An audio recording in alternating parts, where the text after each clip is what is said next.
something like a Tahoe. You are something like a Camry. Yeah.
What's going on, guys? Kendra Douglas, the team reporter for the Orlando Magic here, and welcome to the Orlando Magic Game Day Live, the YouTube channel for the Orlando Magic, where we get to show you a little bit of the behind the scenes of what goes on during a game day. So, as you guys know, what we can do is get a chance to see the Magic guys warm up. If you look on the side of the YouTube page, you can see their times, what time the guys are warming up, and we're going to get you ready for this game today. So here we are. We're continuously showing you guys some of the behind the scenes of things in the Kia Center. So today we decided to start in the Kia Club, which is a really cool lounge area, as you can see, for Kia owners. Those who own a Kia can come in this way, and I want to show you what Kia owners can get when you come in this way. So you come in the front, and you're able to get popcorn, water, a little gift bag. But my favorite part so far is the fact that you can come up on here and you can take a picture with your friends. With your friends, you know, you're trying to Miguel, Paolo, and Franz. Hello, how cool is that? So this is pretty interactive too. You get a chance to see a little bit of Franz Wagner and some of the guys. They also have, of course, Kia commercials too, because why we are at the Kia Center. But this is such a cool lounge, such a cool area, especially for Kia owners being able to come in here, enjoy this moment before a game tonight. So if you are a Kia owner, guys, this is your chance. Have a nice selective entrance.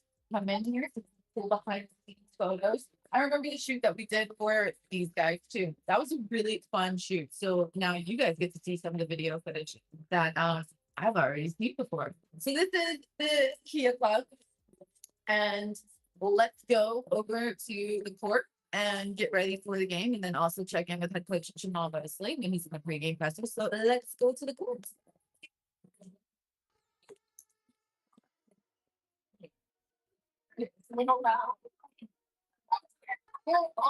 Yeah. All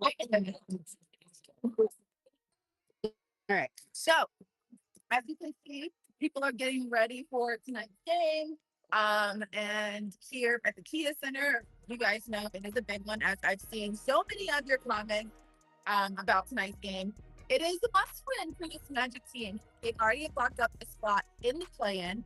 Now it's just about seeding. Now it's about where they're going to be in the standings Of course, if they're able to continue to keep that 7 spot, then they will be able to host.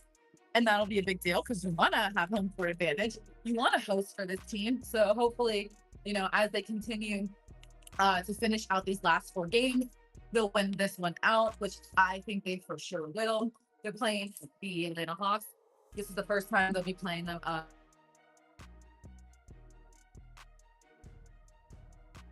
Right. So let me get to some of your comments.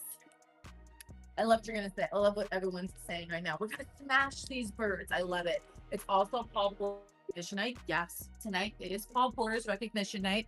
So if you're at the Kia Center tonight, make sure you are here and cheering for Paul Porter as you recognize him for all that he's done for this Orlando Magic organization and everything he's been able to do, being pretty much the voice of this team. So yes, be here tonight. It'll be a good one. Oh, excuse me. Tomorrow night. Tomorrow night. My bad, guys. I forget we have back-to-backs. It's tomorrow night. But yes, still, so we are on the court now. All right. We have the Let's kids. pick up on you. Let's see who's here. It's good to say.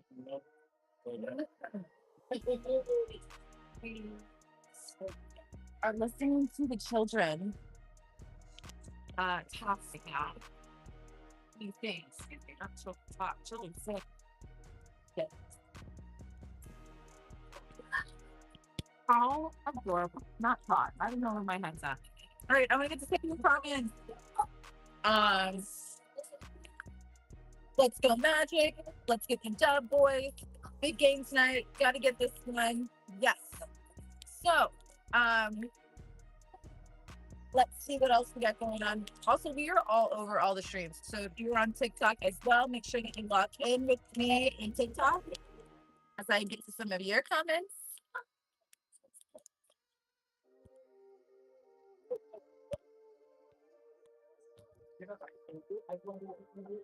Okay.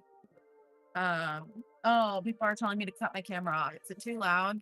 You guys not getting everything I need? Hi, how you doing, man? Oh, How you been? good. How you been?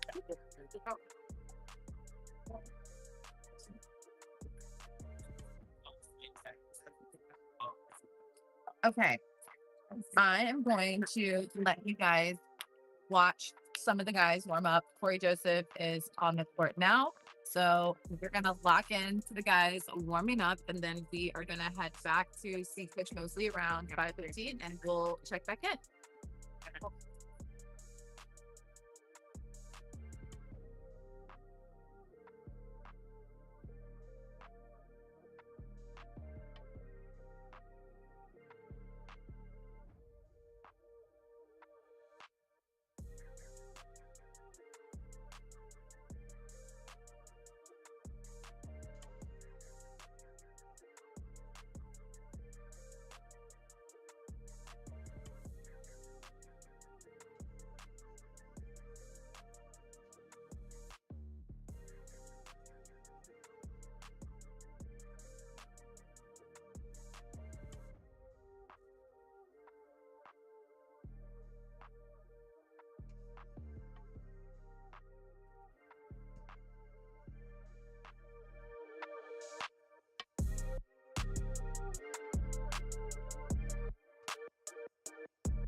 just a little bit right around the corner from where we were just now.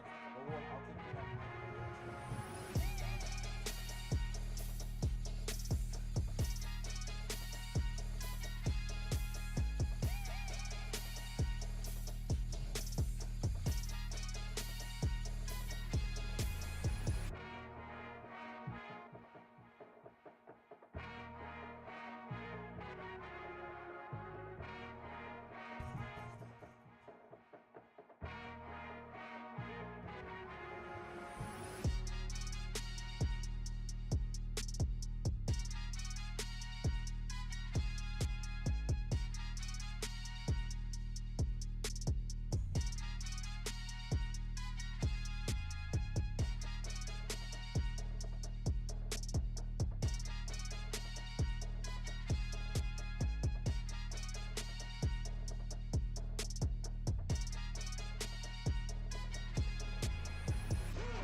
Last season where, it came down to the final game. How much do those guys lean back on that experience? I think you can always look back at the experience and take something from it. Obviously, it's a different team from last year, but knowing that some of these guys were part of it and understanding exactly what we need to do in these games. But that's the point of all these games down the stretch have been all meaningful, and understanding the importance of them and what you need to do in each one of them is very key for us. Obviously, you're focused on your group, but we just asked about Taylor Jenkins a couple weeks, less than 2 weeks ago. Now, Mike Malone out of a job. Just what is your reaction when you see a coach of his level dismissed at this point in the season? Yeah, it feels all too familiar that we're saying that as of late. And I'll preface this by saying, I don't know what's going on in other organizations, so it's hard to speak on what happens there. But in situations like this, where you look up and you're like 4 of the last 6 coaches that were in the finals are no longer with their respective teams. You have a Mike Brown, who was coach of the year a year and a half ago, is fired. Taylor Jenkins, who's won 4 out of 5 years that he's been there. Mike Malone, who just won a championship a year and a half ago. You look, and as a coach, you understand the job that we've signed up for, and that's very apparent. And we know what comes with the territory. But then it makes you look at yourself as a coach individually, because you have to reflect back and say, am I doing the things that I need to do every single day to continue to walk in this building and love the job? Am I enjoying the journey and the people that I'm on it with? Am I enjoying the organization that I'm with? And are we doing it the way that we're supposed to be doing it? And that's just self-reflection, because you see that this happens in this industry. And so I think it's very important, us as coaches just have to continue to look and do it the way that we understand is right by us and the organization, and how we go about handling business and putting these guys in the best position to be successful. And after that, let the chips fall where they may. But you can always look in the mirror and say that we've done it the way that you want to do it, to put these guys in the best positions to be successful. We've been asking obviously a lot about the stakes of this game game or what feels like the very high stakes of this game. Do you want the guys to kind of know and recognize those stakes, or do you want them to try and treat this as just a kind of another regular season game, or just another, late season game where you got to get wins to put yourselves where you want to be at the end of the season? You want them to harness it in the right way. I think that's the most important piece, in understanding the importance of possessions, the importance of how we defend, what we're doing, are we following the game plan. There's a sense of urgency in the way in which we need to play. Again, last 4 games of the season, it means a lot to where you end up, where you stand, who you play. All those are meaningful, and it's not to say that you need to back away from the moment. You need to embrace the moment and harness that energy that you're going to use, moving forward.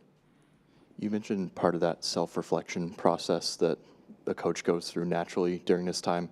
In a year like this, where it's your 4th year as a head coach in the NBA, it's unlike any that you've gone through, I'm sure. What has this year kind of taught you about, you in this position? First, it's taught me how great of a staff we have. I can tell you that. That's the first thing that comes to mind, because it's never just one person. It's our entire group, our entire staff, always finding ways to get these guys to fall into what we are doing. I think that's the one piece that I've seen in all of this, the buy-in from the players, the commitment to what we're doing, even when it isn't always pretty. That's what you see, that these guys are buying into a certain style of play and what they want to do and how they want to be, and that's a reflection of the way in which the staff conducts themselves every single day. For me, I think it just continues to focus on how can we just continue to pour into these guys. I think that's the first thing that always comes to mind, and whenever situations like this come up. Are we pouring as much as we can into our guys, into the staff, into representing the organization the right way? That's all you think about. Coach, obviously every year is different, and you've mentioned getting some experience from, going down the stretch late last year. But what are some advantages you feel like you are enjoying this year? Obviously, the seating's different too, but what are some advantages you were enjoying this year compared to last year as you head in these final stretches? Just different opportunities for different guys. I think, you look at guys getting chances to step in when other guys have been out.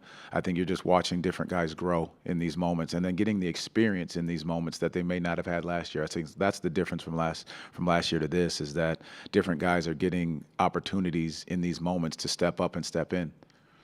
Still understanding that your guys' focus tonight is on Atlanta, but Dylan Murphy and the guys have game 1 of the G League Finals tonight. How impressed have you just continued to been with their run, the play of Mac, and just what those guys have going on down there? I think they're playing great basketball, and that's the the beauty of the game, in which they're playing at best basketball at the right time. And Dylan's done a fantastic with that job. Kevin with that group, their lines of communication, how they work. The guys playing great basketball. Mac playing big time basketball. Ethan had a great game the other night. I think those guys are just doing a heck of a job over there, just helping those guys buy into what they're trying to do, how hard they have to play, and what they're trying to accomplish. Coach, as we approach the end of the season, is there a particular young player who, in terms of development, has impressed you the most? From us, I think our young guys have done a great job. You keep our young guys. You have to consider Caleb's still a young guy. He's done a great job in stepping up in his moments that he's ready to go. Anthony Black's playing good basketball. I think those moments that you're watching these guys step in has been great. So those two, stand out particularly, and for what we're trying to accomplish, and then being able to be in these moments. Coach, 4 days off at this time of year, a coach has to love that. Is there something like strategically you can install for the last few games? No, I don't think you install anything. I think for us, because of the way the season's gone, you use it as a bit of a refresh and recovery in a lot of ways. And then to have 4 days to be able to actually study one opponent is very important as well. So understanding the game plan, knowing how we're going into it, getting the recovery we need, but also knowing exactly what we're doing when we come out and play tonight. Everyone good? All right, thank you. Thank you all. Appreciate it.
Just kidding.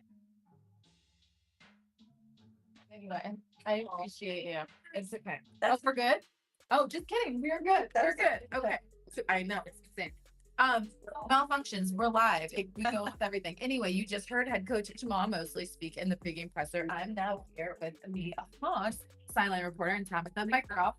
First, I want you to talk a little bit just about this season for you guys as well. It's been a roller coaster as well, but overall, what have you noticed about this team and what they're trying to accomplish too? Yeah, I mean, it's just been a resilient team, right? Like we've battled injuries like a lot of teams have, but we've lost some really good players like, Jalen Johnson and Larry Nance. And what's been refreshing about our team is that we've had guys step up and we've seen some diamond in the roughs. Like we have our G Leaguers who have been our all-stars who have come in and rescued us in games. But then we also have players like Dyson Daniels and Trey Young who are like leaders. Trey's leading the league in assists, Dyson's leading in steals. So that's been like the silver lining for us is just finding those bits and pieces of joy that we can through a losing season technically, but we still have time to recover, right? We can make the playoffs. We're battling that's right. It's gonna be fun this next couple of weeks. And then, of course, my last question is your job as a sideline. What's been the most fulfilling part of it for you, and what have you enjoyed the most about the role you have?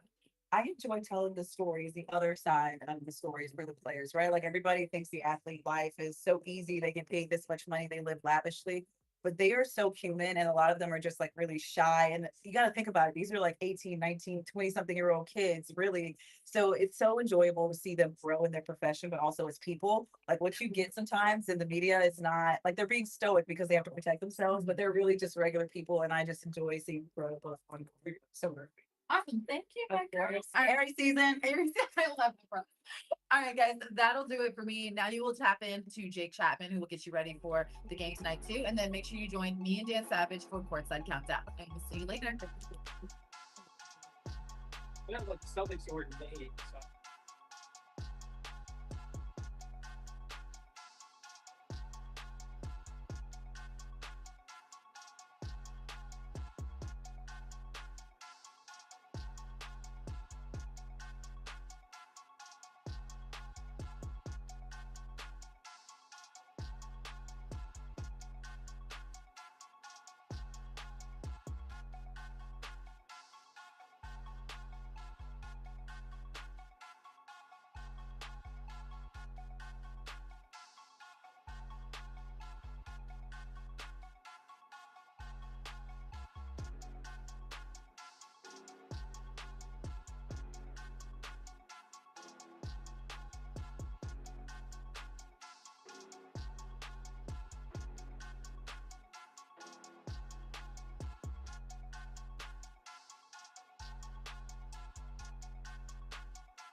condiments.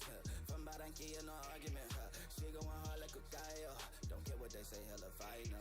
I'm chilling with babe with my eyes closed. Got the champagne with my blindfolds. I'm a flat in Miami. Chopping and dripping with Moochie the family. Try top when I drop down. Like the hella savage like I'm Randy. I'm on 1,000. Living my life like I don't get no hoots about plan B's. My life something like a Tahoe. You're something like a Camry. Yeah.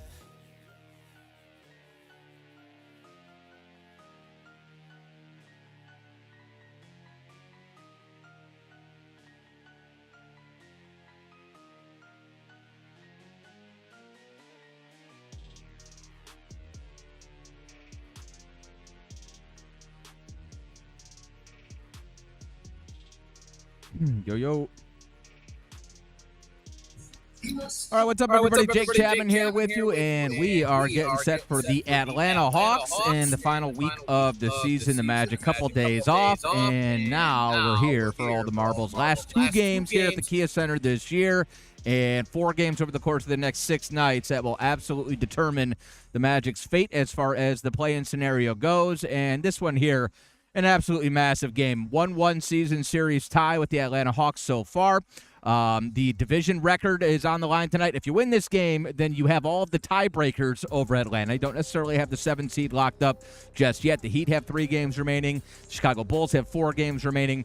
Everything's still up in the air, but a win tonight goes a very long way as far as securing that 7 seed to be sure, and should be a good one. Jake Chapman here with you. We're going to have the pregame at 6:30 on 96.9 The Game, our flagship station here in Central Florida. You can always stream on the iHeartRadio app or on the Orlando Magic app, and you can lock us in outside of the listening area on Sirius XM or NBA League Audio Pass. I got my eyes on the comments here.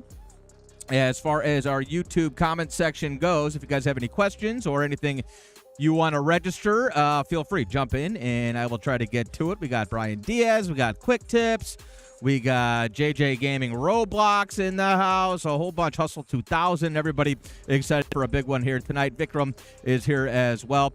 Kyle Hall says he's on the Sunrail heading down. So just shout out to Kyle Hall on the Sunrail. And we always encourage ride sharing, of course, on your way down for a massive game here tonight against the Atlanta Hawks. 1-1 season series split, as I mentioned, and both kind of similar games. 112-108 was one final, 114-106 the other.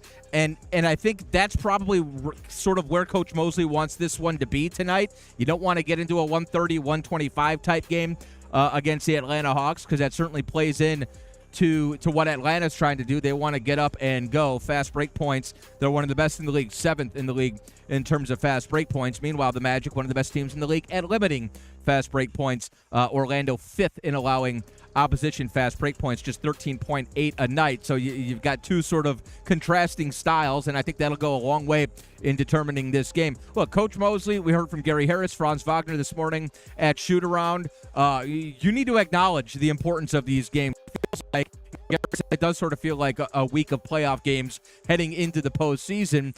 And Paulo mentioned the other night, like, the experience last year coming down the stretch. You remember Game 82 last year against Milwaukee, everything that was on the line at that point.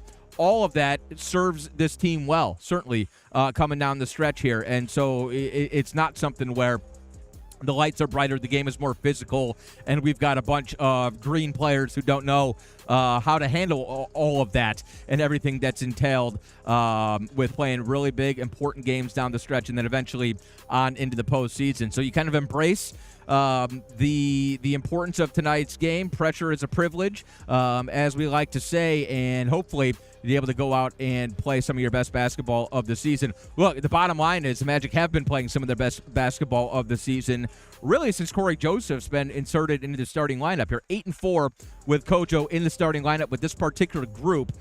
He did start one game with Tristan da Silva instead of Kentavious Caldwell-Pope next to him in the backcourt.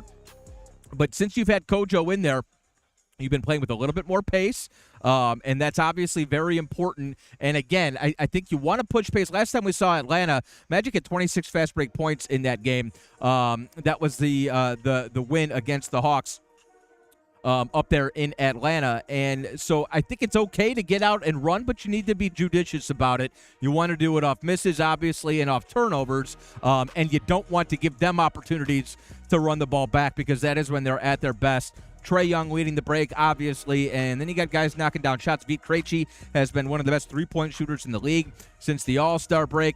Obviously, they've got other guys who are able to step in, knock down perimeter jumpers. They made a trade at the trade deadline, and they bring in basically some castaways from the Cleveland Cavaliers. Karis LeVert and George Niang have both been awesome in their roles for the Atlanta Hawks. So it's a team right now that I think they have an identity. And look, the Magic have struggled against Atlanta going back a couple seasons now. 13 of 17 games the Hawks have beat the Magic. Obviously, it doesn't really apply as far as this year goes. It's a 1-1 season series split so far this year. But the bottom line is this Atlanta team has had our number, and that's largely because of Trae Young. We know games like this, Trae Young always rises to the occasion. He was listed as probable. He's dealing with an Achilles injury. I can just speak from experience.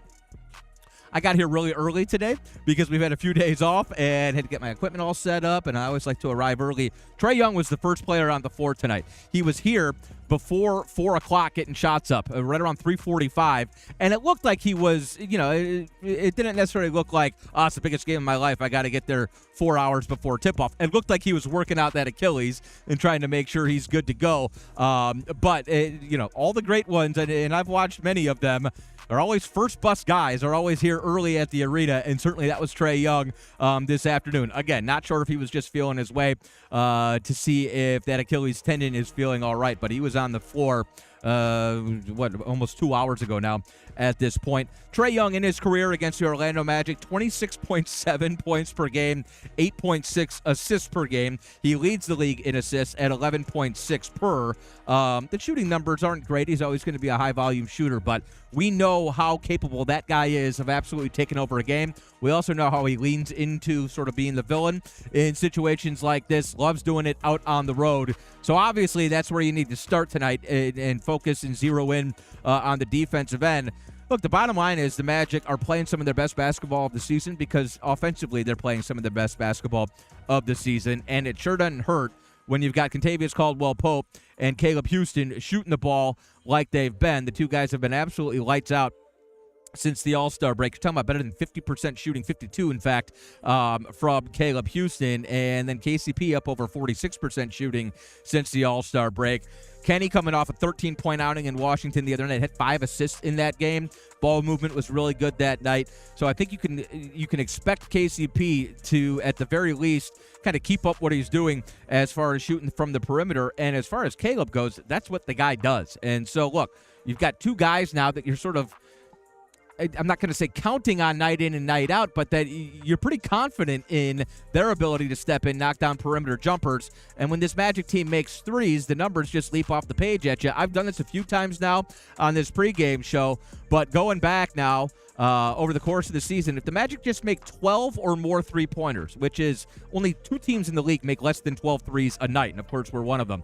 If the Magic make 12 or more threes in a game, they've done it 36 times this year. They're 26-10 in those games. I mean, it is very simple. You just shoot anywhere near league average three-pointers, and this Magic team can hang with anybody.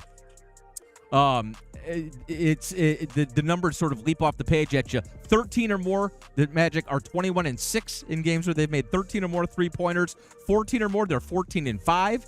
And if you make 15 or more three-pointers, the Magic have done that 15 times this season, and they are 13-2 in those games. So it's pretty simple. When the Magic knock down shots from the perimeter, then they can hang with anybody.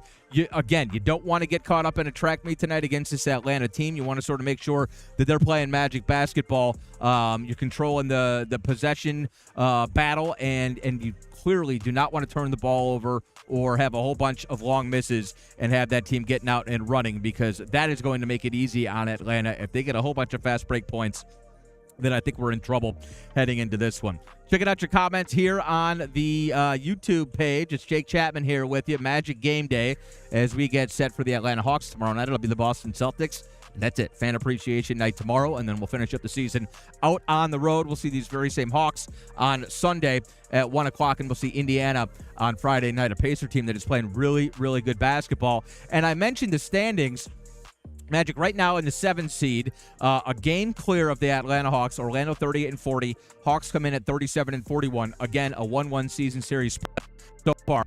You got the Chicago Bulls that are just 2 games behind you. They're in the 9th seed. And then Miami's still creeping. The Heat are 2.5 games behind the Magic for that 7th seed. So you got 4 teams in the play-in scenario right now in the Eastern Conference that are separated by 2.5 games. So certainly this game is going to go a long way in terms of determining the Magic's likelihood of landing that 7th seed or sticking in the 8th seed as well. The Hawks, 2 games this week. We got to deal with Boston tomorrow and then Indiana on Friday. Atlanta's 2 games sandwiched in between their 2 matchups with Orlando, Brooklyn, and Philadelphia. So I think that's some added importance as far as this one today. I think Atlanta can count on picking up 2 wins. I'm just going to say it a little bit later on in the week with Philadelphia and Brooklyn, who are pretty much just trying to get through the remainder of the season. Got some comments coming in. Let's see. Truly jumps in, says, I have a good feeling about Franz to score 30-plus points tonight. I kind of like that. I've been waiting for the Franz explosion. He had 27 against Washington. It's not like he was quiet in that game. 5 rebounds, 5 assists as well. Of course, slightly overshadowed because Apollo's 33 and 18. But teams are going to start, especially an Atlanta team, I think.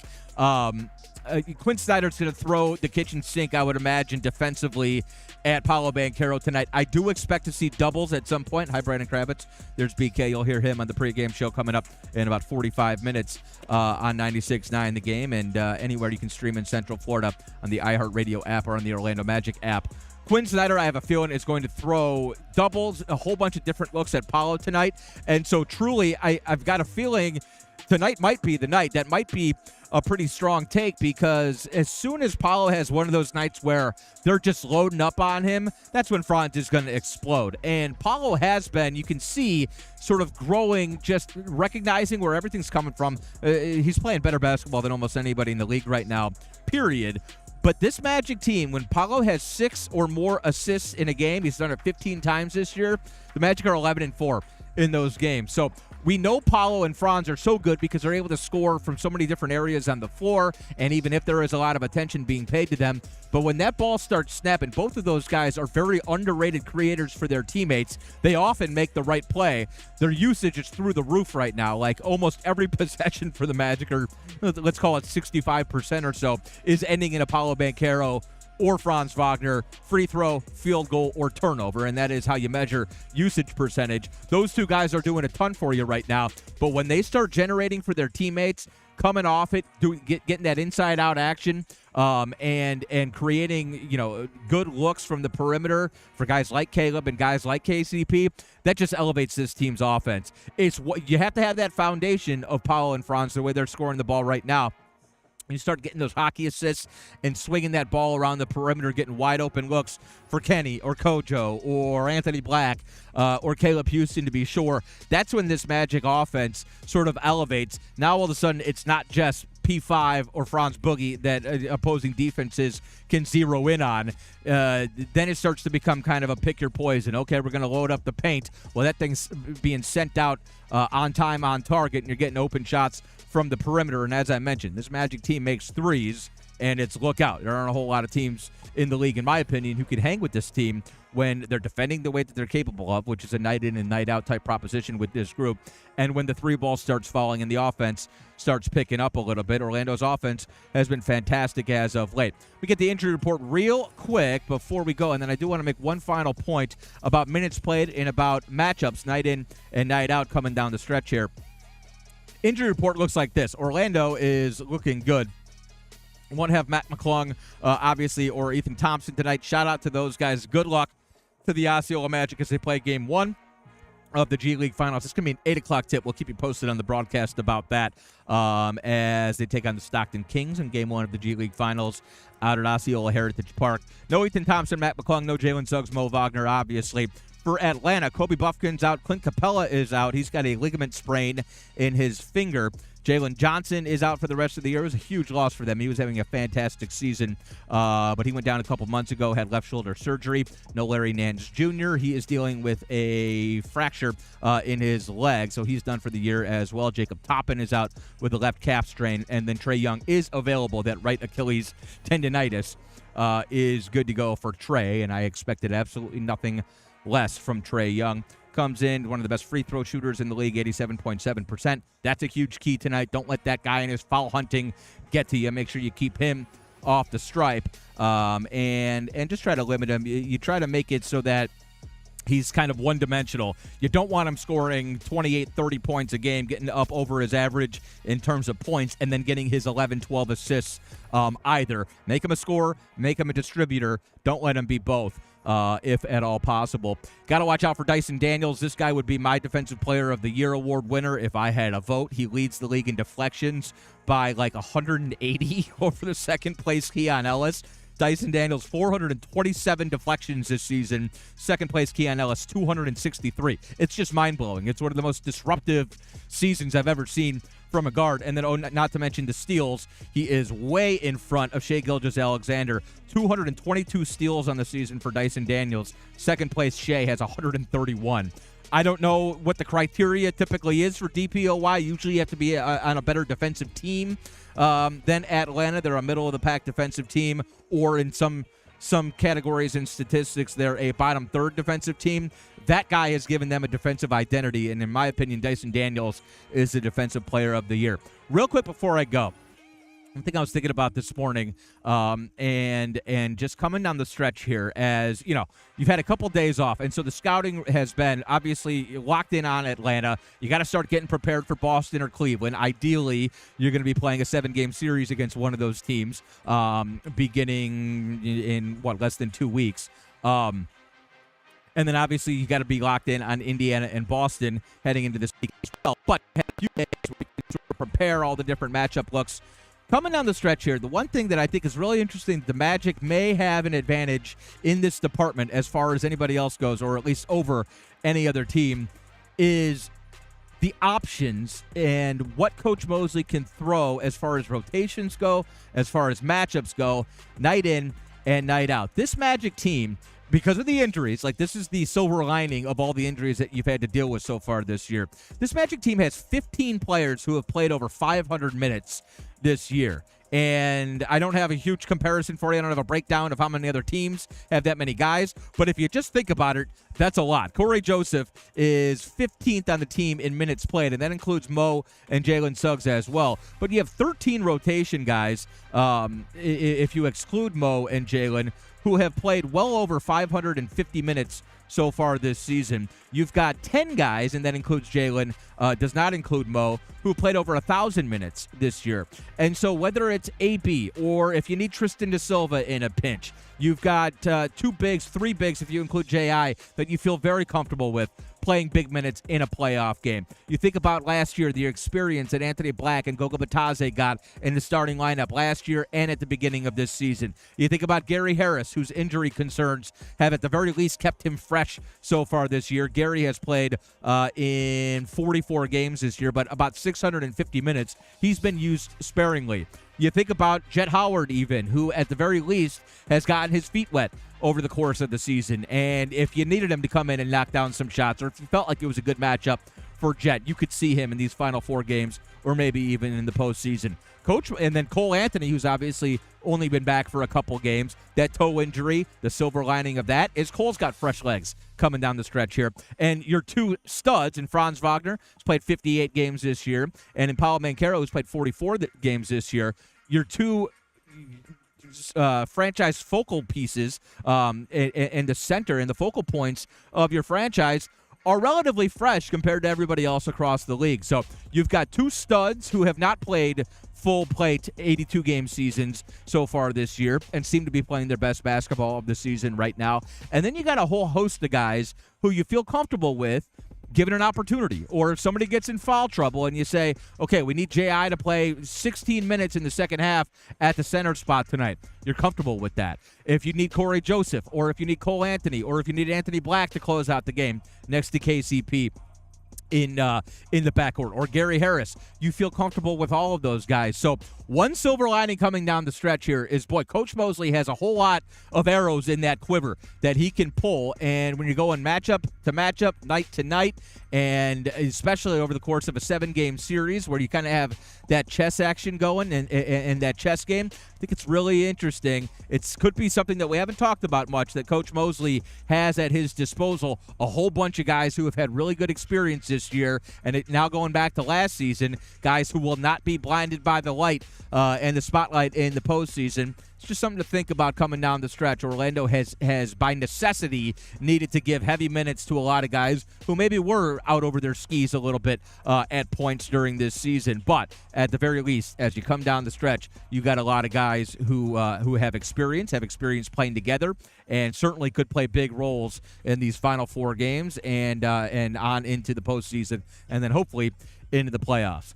My name is Jake Chapman. You've been watching Franz Wagner warm up down on the floor as we get set for the Atlanta Hawks' biggest game of the year. I think I feel pretty comfortable saying that. 4 games remaining in the next 6 days, so it is going to be a mad dash coming down the stretch here. But we appreciate y'all for tuning in. Make sure you lock us in. 6:30 pregame show on 96.9 The Game. You can stream us on the iHeartRadio app or the Orlando Magic app as well. 7 o'clock for the tip. I'll be on the call. And if you're outside of the listening area, as always, check us out on SiriusXM or on the NBA League Audio Pass. We'll send you back down to the floor. Go Magic.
Whoa, I got a girl, she Colombian, Afro-Caribbean honey dip, whipping out Abels, no condiments, from Barranquilla, no argument, she going hard like a gallo, don't care what they say, hella fine, no, I'm chilling with babe with my eyes closed, got the champagne with my blindfolds, I'm just flat in Miami, shopping and dripping with Moochie the family, dry top when I dry down, acting hella savage like I'm Randy, I'm on 1,000, living my life like I don't get no hoots about plan B's, my life something like a Tahoe, you're something like a Camry, yeah.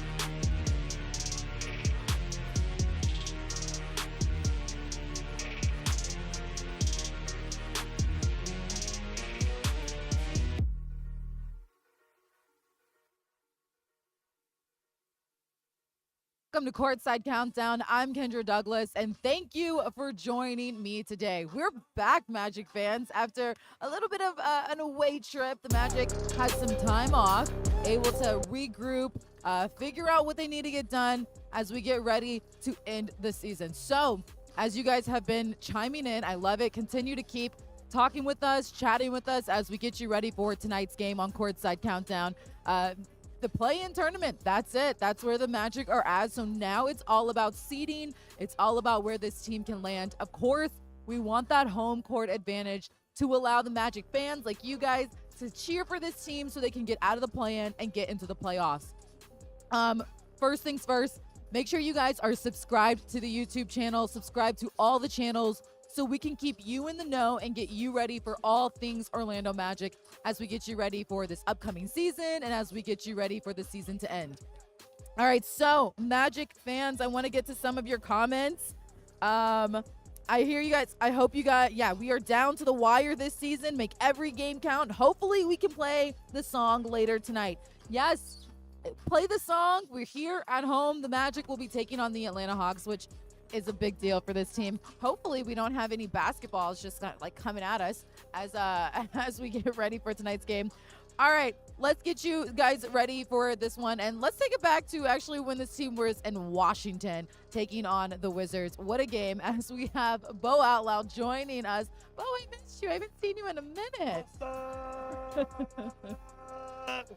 We're talking about the Wizards game. You saw the Magic. They got that win in DC, swept the series in this one.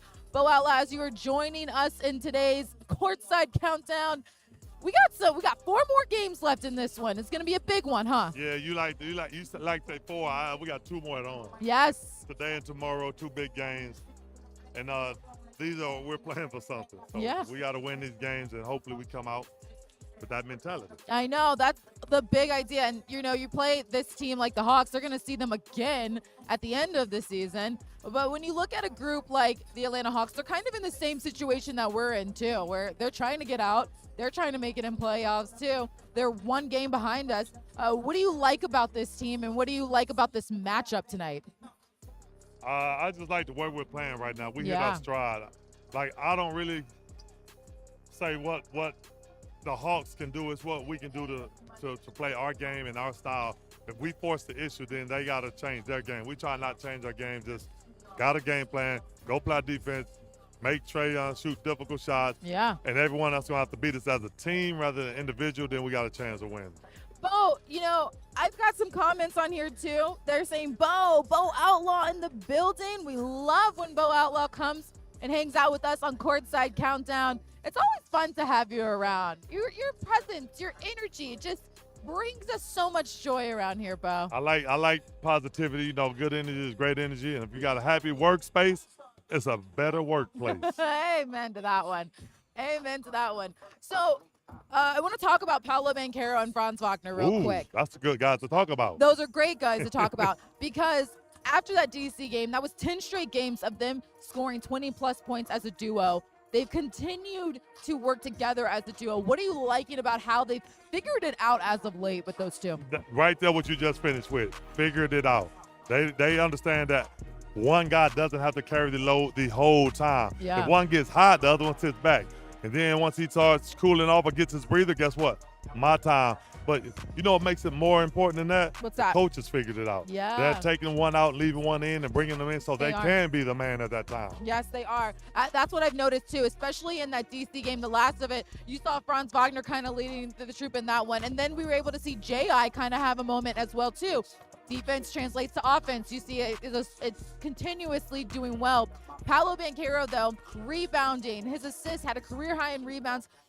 It seems like now, if we would have been able to see him early on in this season, I'm sure we would have been talked about this. But to see it now, it feels so good to see things coming together for him. If you think about it, it's coming on now. How many games has this since he's been back? A lot. Probably since came back, what, January? Ooh. Someone y'all on TV land, y'all sitting that in. But when he came back, he started hitting his stride. Remember, he had to come back and get in shape. Yes. Figure out how to play with the team again because Yep. we figured out how to play without him. Yes. So then we had to put him back in, and they had to figure out, okay, he's back.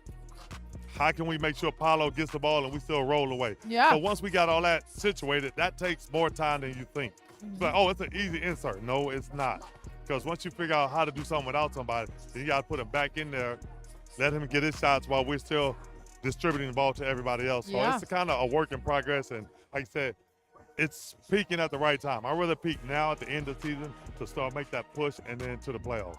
And Corey Joseph, he's somebody too, coming off the bench, adds that spark, adds that energy. I spoke with him multiple times. He says you gotta know your role and be okay in your role, but learn how to grow in that role as well. And I feel like his role was always to bring that veteran presence, but on the court now that you've seen it, what kind of energy and spark has he really brought to this group? Like you said, him knowing his role. But Yeah. What do you think he learned that from? His years of experience in the NBA. He also has a ring. So Yeah. he's seen how to be a professional, how to win championships, what it takes to get there. So that's a lot. That's what you need when you bring in experience. You got two guys that got championship experience on our team. Him and KCP. They both understand how to win a championship. So when you got guys that understand their role, Yeah. not mad about playing time and this playing time, they worry about being the professional, being ready. So when your number is called, I don't got to get ready. I'm already ready. There you and go. they're coming in just being producing, and that's what you ask. January 10th, that's when Paolo returns. So therefore, you got January 10th. Think about this. January 10th, to February 10th, that month, he's trying to get his groove back, get his straight. But then guess what happens? What happens? All-Star break. Yes, So that's then you true. have another break. Yeah. So now the little time when he was getting his groove back with his teammates, we separate again. So now you come out of All-Star break. Y'all start back up, get in that groove. So then that's the end of February. Since All-Star break, though, that's when we started seeing a Exactly. lot more from Paolo Banchero, what we've been wanting to see. So whatever he did during All-Star break to hit that reset button really helped. I think he was in the gym while people was on break. He was in the gym trying Yeah. to get in shape, get shots up, and get reps because he knew he wasn't happy with what he was doing because he was forcing the issue, trying to get shots in, and therefore that break was good for him to just get some separation and go full throttle in the gym and get work. Yeah, I completely agree. Well, Bo, thank you for joining us on Courtside Oh, Countdown. I see who coming. look at I me. see. Oh, Oh, you saw multitask. She I learned did something. that. I did that. Hey, I know who coming. D Savage, you ready? The one and only Dan Savage. Don't is- sit over there. All right, let's listen to Josh Cohen real quick as we get you ready to get Dan Savage in. For much of NBA history, most possessions featured somebody posting up.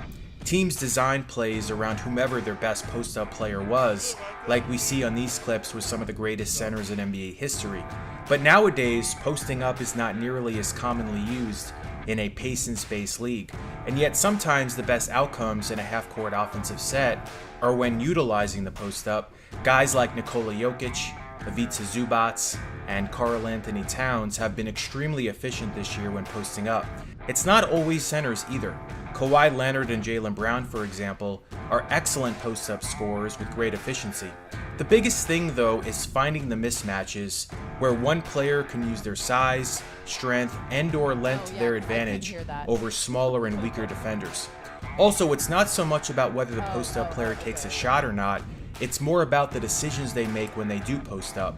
And this is something both Paolo Banchero and Franz Wagner are doing a great job of. What we see happen a lot is opponents put two defenders on the ball when Paolo is posting up, and occasionally the same with Franz. In fact, according to Second Spectrum data, the Magic ranked third in that category. Nearly 18% of their post-ups show the opponent double-teaming them.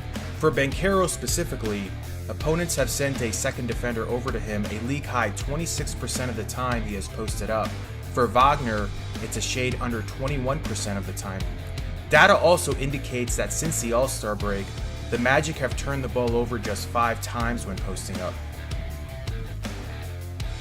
With Paolo and Franz, they often dribble into their post-ups, which makes a lot of sense because of their size advantage against many of their defenders in isolation, and the fact that they are not players that blow by their defenders much on drives.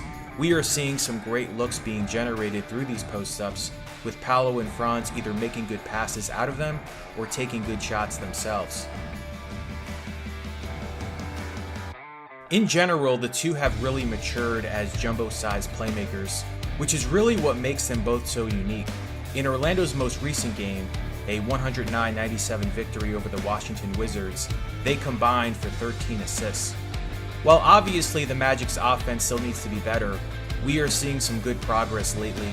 Over its last 8 games, Orlando's offensive rating is 115.5. Prior to then, it was 108.1. Thank you, Josh, and welcome back inside. And Savage has joined me, and I want to also say thank you to Quick Tips for giving us the comment about Paolo Banchero when he returned. The season goes on for so long, and you forget when people leave, when they come back, but you're on your A game. All right, Dan Savage joining me. Let's real quick look at the Eastern standings as we get you ready for tonight's game as well, because that matters. As you know, the Magic, they have clinched a spot in the play-in, but now it is about the seeding and where you're going to land. And of course, you want that home court advantage. Oh, no question. This is critical basketball the rest of the way. At this point, we know the Magic are locked into the NBA play-in tournament. Yeah. That's how they're going to have to get into the playoffs. So the critical part here is maintaining the 7th seed. That's imperative because the 7th team plays the 8th team. Yeah. 9 plays 10. If you're in the 7-8 game, all you need to do is win 1 and you get in. And if you're the 7th seed, you'll have home court throughout. Even if you lose in the 7-8 game, you'll still have a second opportunity. You only have to win 1, and you'll once again be at home to play the winner at the Bulls and Heat game if the standings stay the way they are now. So for the Magic, you want all the games to be here at Kia Center. Yeah. You're in the driver's seat. Yeah. Beat Atlanta tonight. You gain some separation. You could be well on your way to holding out that 7th spot. Because as you can see right there, it is still a very tight race. And for Magic fans who are looking and wondering about the dates, you can see on your screen right there, that's the schedule for the play-in tournament. So the Magic will just jump right back into things, taking on whoever they will play on April 15th. And from there, you hope and you want it to be here at the Kia Center. You want us to be talking with you guys to get you ready for that game. And also, you want it to be a one-and-done situation for the Magic. I love what you said about this team. They're in the driver's seat. Yes, they're they are. taking on an Atlanta Hawks squad for once, and we're going to be taking on them this time, but then at the end of the season as well. So, and it's already split between those two teams. So you know that this is also a big one for these guys. Oh, no question. And the best part for the Magic, if you win tonight, win against Boston tomorrow, Yeah. and beat Indiana, that last game of the season might not mean anything. You might Very be able true. to rest guys. Yeah. So for the Magic, it's imperative to treat each one of these next 3 games like playoff games, have that mentality, because if you do that, you could be in great postseason positioning and perhaps have a chance to rest guys in the final game of the season. What the Hawks do the rest of the way, what other teams do the rest of the way will play a part in that as well. But the Magic control their own destiny as of the moment. They sure do, as Gary Harris has now entered the court as you guys are watching him warm up and get ready for tonight's game. I want to take a look at the team comparison between Atlanta and Orlando, because we just kind of mentioned that they've met twice already. In February, the Hawks won at the Kia Center and the Magic won on the road coming back from that All-Star break. That's also where Bo Outlaw and I were talking about. That was a great game for Paolo Banchero, because that was kind of when we started to see him really take off. What we've known, of course, from him, but it would be great to see him take off again tonight. No question. I mean, in these final games, you're going to be relying on your star players. Yeah. And You're going to look to Paolo. You're going to look to Franz in critical moments. How far can they carry you? How big of a presence can they be? How much defensive attention can they command to ease the burden on the role players? And on the flip side of the coin, the Hawks are going to be doing that with Trae Young. So for Paolo and Franz, they've been playing great basketball of late. Been a tremendous duo. We know the historical numbers that they put up. Yeah. And I expect nothing short of that the rest of the way from those two. Without a doubt. I want to get to some comments. I'm trying to get to the our TikTok page because we are live on TikTok as well, and see if there's any comments from you guys on there. Oh, you guys are loving Bo Outlaw. Love Bo. We love he brings when Bo, such energy in life. right? We love when Bo comes on here. He does bring so much energy. So yeah, keep the comments coming so that way I can get to some of your comments and see what you guys are talking about. All right, I want to talk about the Hawks though. Let's talk about Trae Young. He is, as you pointed out in your preview today, the head of the snake of this team, especially when it comes to the offense. What he's been able to accomplish so far this season has been amazing too. No, this is his career high for assists in a season. He's been great. He's the NBA assist leader. Yeah. And on top of that, he puts up 24 points a game. And as soon as he crosses half court, you have to have eyes on Trae because he could put up threes from any distance, from the Kia Center parking lot, from the Geico garage. Yeah. He's capable of knocking those shots down. So for the Magic, I talked this about Franz with it a little bit. How do you get into guarding a guy like that has such high gravity? In his thought process, it takes all five guys. You have to be on a string. You have to have good communication because the second he gets across half court, he's a threat to make a play either for himself or for others. He sure is. I was speaking with the Atlanta Hawks sideline reporter, and she was talking about how there have been some injuries to this team as well, but yet they're still in the same situation as we're in, as like we're trying to all claw our way out of this play-in situation to get to the playoffs. The injuries that this team has sustained has made an impact on this team. If we take a look at the injury report and just kind of look at it right there, you see who's out. Trae Young could have been out with his ankle tendonitis, but he's not missing this one at all. But how has this team, have you noticed this team been able to bounce back with some of the major injuries that they've sustained with this group? Yeah, you look at guys like Jalen Johnson, Clint Capella, and Larry Nance Jr., who are all, very high-level defenders. And so they've leaned on other guys to step into those roles. And one of the guys that stands out to me is Dyson Daniels. He's leading the league in steals, in stocks, in deflections, two-time NBA Defensive Player of the Month. He has made a huge impact on that end. And he's the guy you're going to be looking to try to disrupt the Magic's offensive flow. So what the Magic guards could do, what Paolo and Franz could do to help combat that, move the ball away from him, and take advantage of him in some pick-and-roll opportunities, that's what you're going to have to do because he's going to be right there in passing lanes, trying to get steals and generate easy offensive opportunities for the Hawks. And we know with the team of Trae Young, they can be extremely dangerous in transition. Oh, yeah, extremely. I love that you mentioned that. Okay, I want to get to some of your comments. Raymond says, it was great seeing you at the Wizards game. All love to Bo as well. We need a win to get this tiebreaker over the Hawks. A number 7 seed has never won an NBA championship would be an amazing accomplishment. So, quick tip is speaking this into existence. I like the Magic that. are going to get that 7 seed and win a championship. I love that energy. As we get you ready for tonight's game, Paolo Banchero has hit the court, as you can see right there. We were talking a little bit about Paolo, and of course, the month of March has been amazing for him. He's been so great there. But it really does feel like he was able to come back from that All-Star break and give us the Paolo that we've been wanting to see all season. No question. I really thought he made the most of his All-Star break. Yeah. Injury kept him from being in the All-Star game, but he didn't allow that to prohibit him from getting better. He used a lot of time to practice his free throws. He's been sensational from the free throw line since. He's taken great care of the basketball since that time. And he's regained his burst. And I think the way he's playing since then is at the level of an all-NBA player. And I think that's the expectation for him going forward, is to play at an all-NBA level. And for the Magic, head coach Jamal Mosley has said he wants this team to be playing its best basketball in March and April heading into the postseason. Paolo Banchero is a personification of that. He is playing his best basketball in those months. and I expect the Magic to follow suit. Yeah, real quick, if this is the real Devin Kennedy over here, he said, "Can I be a guest speaker one day for the Orlando Magic?" If this, I'm trying to go to this. Hey, it is the real Devin Kennedy. Princeton University's finest. Yes, Devin, come on and join us on our on Courtside Countdown on Orlando Magic group chat. Whatever you want to do, come and join us. So yes, Devin, you can totally be a speaker one day for the Orlando Magic and join us. And Devin's got great insight onto the guys on the court. You know, he's played with some of them.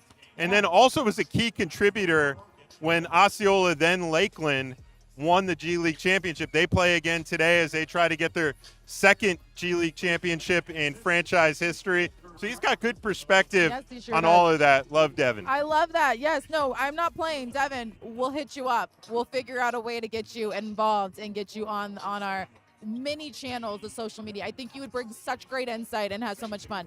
All right, let's get to your storylines for tonight's game. Dan Savage, take it away. All right, lean on last year. One thing the Magic learned last season was they had to play all the way to game 82 to earn their playoff spot. This year, they're going to have to play through all 82 to gain the top spot in the play-in. And so they had some great experience in that last year. I think lean on that and come up big in these critical moments. Protect the paint. Look, this Hawks team is third in the NBA with paint points, averaging over 55 per game. A lot of those come in transition, so protecting the paint also comes with taking care of the basketball. And then all eyes on Trey. The second that guy gets across half court, you have to make life difficult on him because he can disrupt and hit the three ball from anywhere and make plays for others. You lock him down, you take away the head of the snake, and life will get easier on the defensive end. Yeah, it's been a battle every time they have played this Hawks Not squad. this season, but last season, the season before that. Yes. You just know that one of these games is coming down to the wire. It's always going to come down to the wire, but that's what makes it so much fun. That's what makes it so exciting to see this. I mean, it came down to the wire. We were in Atlanta as well. I mean, you can go back to even Mexico City and how that game, they don't have Murray anymore, but still, I know. This is always a good competition between these two teams. I'm excited to see what happens. I want to get to some of the things that you guys are saying. So many people are wishing Osceola Magic good luck. I love that. Yes. Mac is out winning a chip in the G League. Let's go Osceola Magic. Good luck to Osceola Magic tonight. This is also a huge game for them. So yes, I watched. I was at home. I went from watching UConn win, then I turned over and watched the G League team. It was such a good game. They ran over Maine in that second half. I was there for both of those, both the semifinals win and the Eastern Conference Finals win. And for Mac McClung, Orlando Magic two-way player, to set a franchise playoff record in the semifinals with 39 points against the Indiana Mad Ants, and then to follow it up with the then franchise record again, 42 points against the Maine Celtics, two really high-end G League teams. That's just jaw-dropping performance. He was the MVP of the G League 2 seasons ago. J.D. Davison was the MVP. He plays for the Maine Celtics. Mac McClung outshined him. Yeah. Says a lot about the Orlando Magic two-ways. And Jeff Weltman for going out and seeking these type of guys to be on their G League team. It really does, and it's exciting to see what's going on with this team. I'm pumped. We got to get wins all around tonight. I love that. All right, guys, I'm going to wrap this up for us on Courtside Countdown. Thank you so much for joining us on tonight's show. Don't forget, tomorrow we are back in the building. The Magic will have the second night of a back-to-back against Boston. Easy peasy. Easy peasy, right?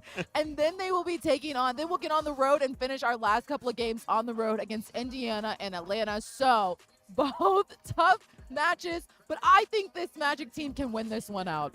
Yes, and it'll be so big to win tonight. I think that would be the catalyst to really propel you the rest of the way. So this one tonight is critical. Most important regular season game of the season this far. Perhaps one of the most important in Magic history. For sure. Well, thank you for joining us today. Thank you to our team and everyone that helped out behind the scenes to make this show amazing and great. Up next, you guys can turn over to FanDuel Sports Network to check out Magic Live, the pregame show with Dante and the team. And then tonight's game against the Hawks will tip off at 7 p.m. We will see you tomorrow night, Magic fans.